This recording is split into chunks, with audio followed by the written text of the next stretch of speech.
Hey Aki, kumusta ka na? Ang mga gusto ko nang sabihin, ito yung totoong naramdaman ko.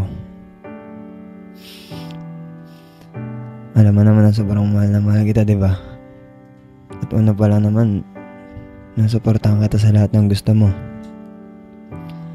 Lalo na ngayon sa mga pangarap mo, diba? Ayun, gusto ko lang ding malaman mo na naging masakit para sa akin lahat ng napapanood ko, Aki. Basta hindi naging madali sana. Pinaglaban ko yung nararamdaman ko hanggang kaya ko, hanggang sa dumating yung pagkakataon na kinailangan ko ng taong masasabihin ng lahat na nararamdaman ko. Inamin ko nagkamali ako at nadala ko sa kung ano man yung napapanood ko. Pinanghawakan ko yung pangako mo bago ako pumasok sa loob ng bahay ni Kuya, alam mo yan. Na kahit ano napapanood ko, kahit anong nakikita ko, na wag ako magpapapekto. Pero siyempre, hindi naman ako ganun kalakas, hindi naman ako ganun katibay eh.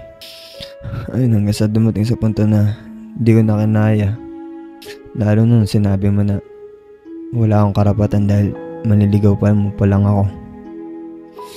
Sakit na sa part ko kasi siyempre, masakit para sa akin na nawalan ako ng kakampi.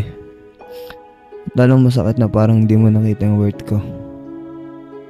Pero kahit ganun, masaya ako sa narating mo at patuloy kitang susuportahan kahit na hindi na ako yung kasama mo sa pangarap mo. Mahal na mahal kita, Aki, kaya mas di ko alam kung paano sabihin. And stop na lang siguro muna ako.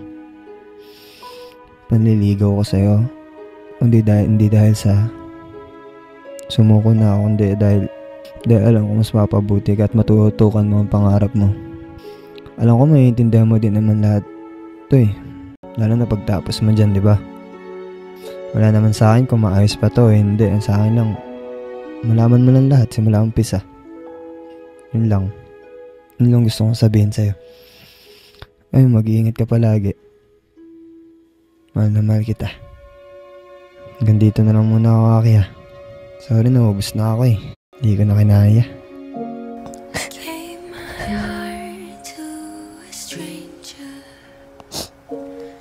Father, forgive me for it, but I don't wanna back. If this pain is what it